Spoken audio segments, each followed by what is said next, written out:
Welcome back to another adventure. After windsurfing to France in the summer, I was back in home waters ready for another solo trip. Launching into a cold November twilight dawn, I made the unsupported crossing over to Bembridge on the Isle of Wight, before a long upwind leg to Cowes, England's home of yachting. There's St Helens Fort behind me.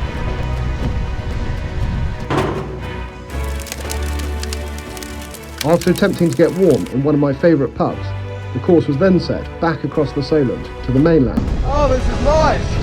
I finally learned how to rail! To negotiate the ferries off Portsmouth Harbour. And with a final lap around the north of Hayling, the 55-mile day trip was complete. So Henry, can you tell us where you've been?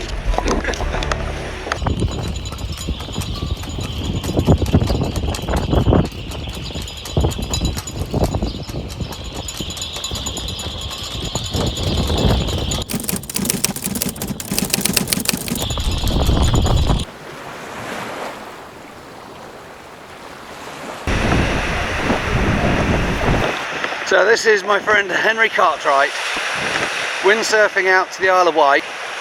This is on mega zoom. He's about the only person that actually likes northerly winds. Right, this is more like it.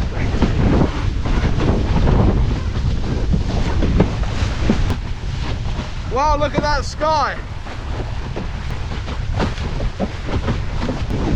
I need to get behind the ship. He is an anchor, but still, the line is so broad.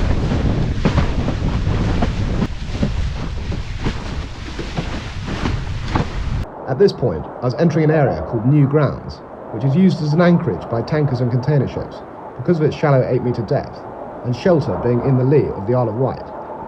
Windstorm Kieran rolled up the English Channel on the 2nd of November 2023.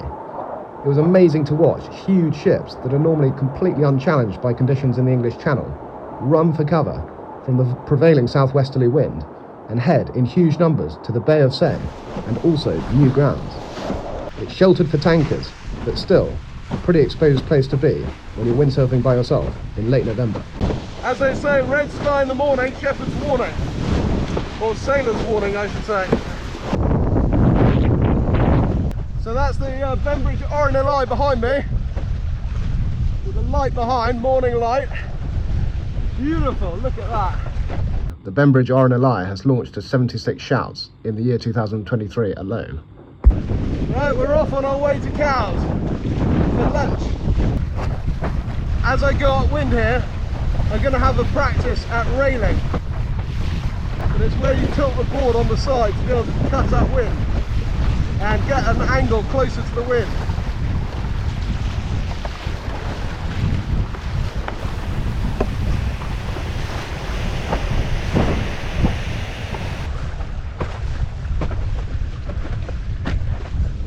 Wow, look at that! Sun's just come out, that's beautiful.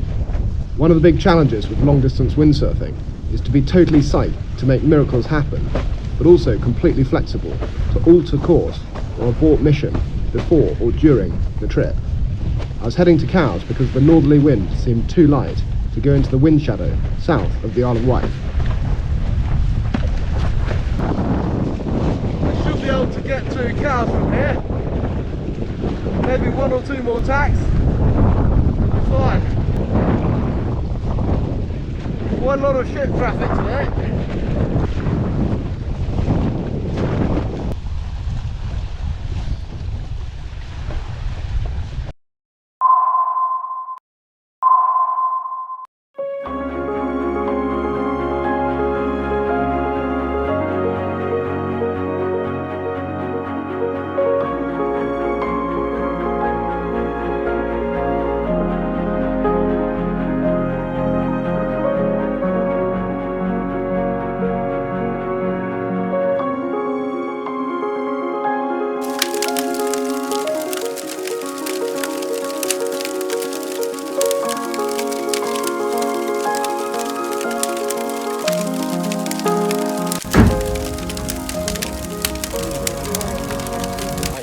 Right, okay.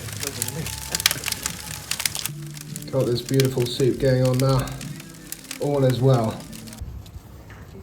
Ah yes, the Christmas lights. Sure sign of a good windsurf. It's always good fun coming to Cowes. There's a great energy here, particularly in the summer. I would have liked to have stayed longer, but time and tide waiteth for no man, and I needed to use the incoming afternoon tide to get me back to Hayling, preferably before dark. Coming back to Kill-Kicker Point, it's been a really nice run back from Cowes with the favourable tide. And this wind coming down from Southampton Water. I've just got to get across the entrance of Portsmouth Harbour, which is always a bit of a challenge. If the wind stays in the north-northwest, then it really is happy days. Just totally flat. Offshore winds are great for a flat sea state, but terrible for breakages and, of course, wind shadows. I can just cruise at 14 knots, like with no effort. Is he trying to run me over?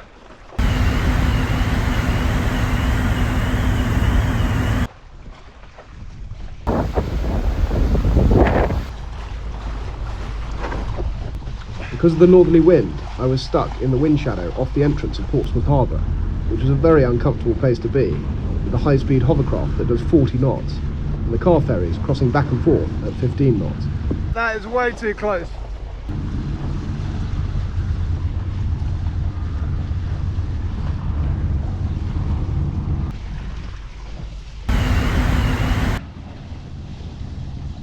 There's a lot of ferries, too many. Too close.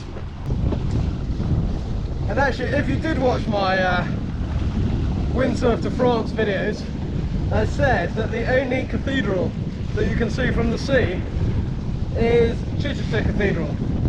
And I've since been corrected actually. Someone in the comments, well, a couple of people said you can see Portsmouth Cathedral. I'm looking out for it, and yes, I think you can. I'm not sure whether you'll be able to on camera, but it's, anyway, Portsmouth Cathedral, and the other one is Liverpool Cathedral. Someone else commented. So good knowledge among the viewership, thank you very much.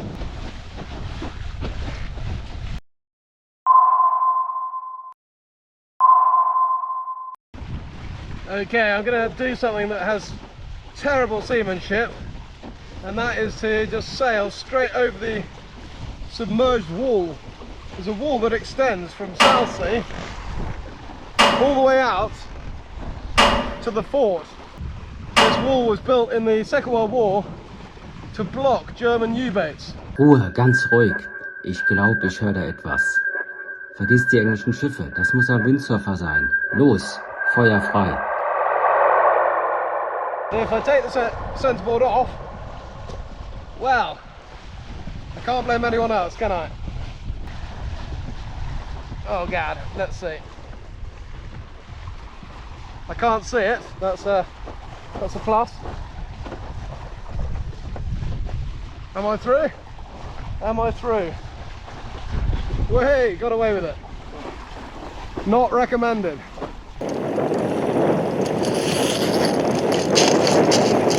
Right, I'm entering Langston Harbour, so I'm safe, that's something. And Toll has kindly come out to see me. He set up some sort of tripod with a camera, which is awesome, very kind.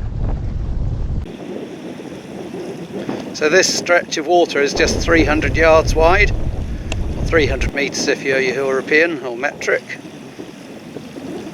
If this slight breeze holds to get me to the Hayling Bridge, then it's happy days, because the wind will be behind me in Chichester Harbour and I can just float down. Although I had spent over 6 hours on the water at this point, I still couldn't resist completing the lap around Hayling. Oh, this is nice. I finally learned how to rail. It's working nicely. So here we have a threading at the needle.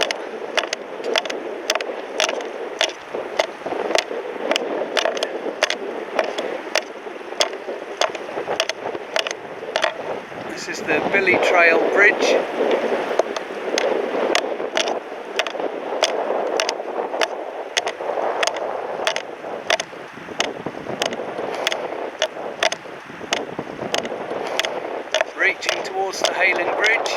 As you can see, Hayling Island is a true island connected to the mainland with a bridge. I often wonder why so few people know where it is, so I checked its ranking by size against the other Great British Islands, and found it at 46th, between the gems of Scarborough in the west coast of Scotland and Muckle Row in the Shetlands, with a population of 130.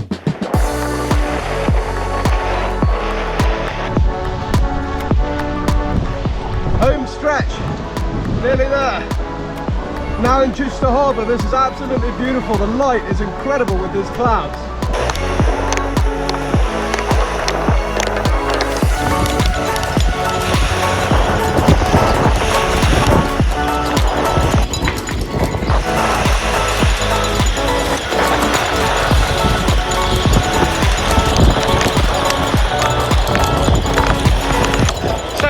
Can you tell us where you've been? Right, okay, made it. It's now dusk, and Tol, right here, has very kindly come and greeted me, not only with a tripod, but with Havana rum and a Doom bar.